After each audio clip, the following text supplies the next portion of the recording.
Mes chers compatriotes, nous, peuple algérien souverain, nous sommes récemment exprimés à travers de grandioses manifestations pacifiques à travers le territoire national et au-delà.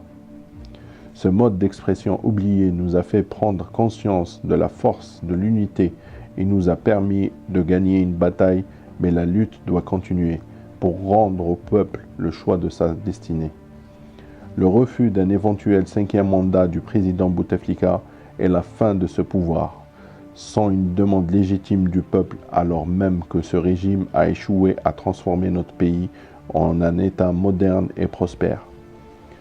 Nous sommes conscients que de puissantes partis, tant à l'intérieur qu'à l'extérieur de notre pays, prévoient d'exécuter d'autres plans, profitant de cette révolte pour continuer à régner sur les richesses de notre nation et de notre terre. L'opposition actuelle, absente depuis trop nombreuses années, tente, elle, à son tour, de récupérer le mouvement de contestation afin de redistribuer les cartes et prendre part à la prédation, quitte à composer ou pactiser avec les caciques du régime, honnis par tout un peuple.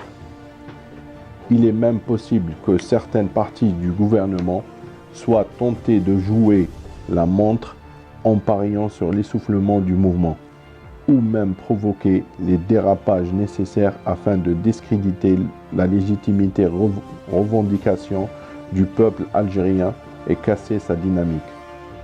Des forces occultes ont eu pour plan la destruction de l'espoir de notre jeunesse, aidée, il faut le dire, par des gens du sérail, dont l'ultime but a été de maintenir ainsi leurs privilèges. Il nous est aujourd'hui évident qu'ils ne céderont rien. Nous, peuple algérien souverain, nous ne sommes pas dupes. Notre réveil et l'éveil de toute notre jeunesse ne laissera plus personne recourir à la politique de la terre brûlée. C'est d'abord nous qui nous avons souffert.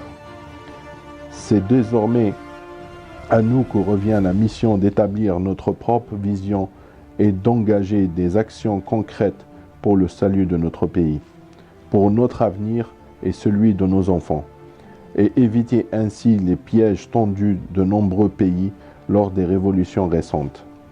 Pour cela, nous avons décidé de prendre notre destin en main et nous organiser aux fins de construire un État de droit, un État performant qui remette le développement humain et les droits de l'homme au centre de nos préoccupations. Nous sommes convaincus que la solution la plus pacifique serait de constituer un comité de transition qui s'articulerait autour d'élites qui n'ont aucun lien avec le régime actuel. Ces personnalités algériennes reconnues pour leur succès et la réussite de leurs initiatives dans tous les secteurs, que cela soit en Algérie ou à l'étranger, auront pour mission essentielle de négocier le départ du gouvernement actuel dans un climat pacifique et d'initier les débats sur un projet de société prenant en compte les attentes de notre nation. Nous, peuple algérien, souverain, et nous ne céderons plus à la peur, ni à l'humiliation, encore moins au désespoir. Bien au contraire, nous allons nous y opposer, ensemble et collectivement cette fois-ci, sans intermédiaire et sans faux dévots. Nous allons concevoir un nouveau socle constitutionnel. Nous allons inventer de nouveaux lendemains et transformerons l'espoir en réalité. Notre peuple a prouvé ces dernières semaines qu'il rejetait à l'unisson la violence et qu'il avait choisi la voie de la raison et du dialogue pour bâtir notre pays. Nous allons tous l'y aider, en commençant par lancer de nouvelles élections présidentielles et législatives démocratiques, donnant le droit et la chance aux élites algériennes à l'intérieur ou à l'extérieur du pays de se présenter en proposant un programme sérieux, organiser des débats politiques constructifs et de qualité, et enfin offrir un véritable choix au peuple sur ses futurs représentants. Nous mettrons en place, dans les jours qui suivent, une plateforme digitale permettant à chacun de proposer le nom de personnalité à même de prendre en charge la période de transition.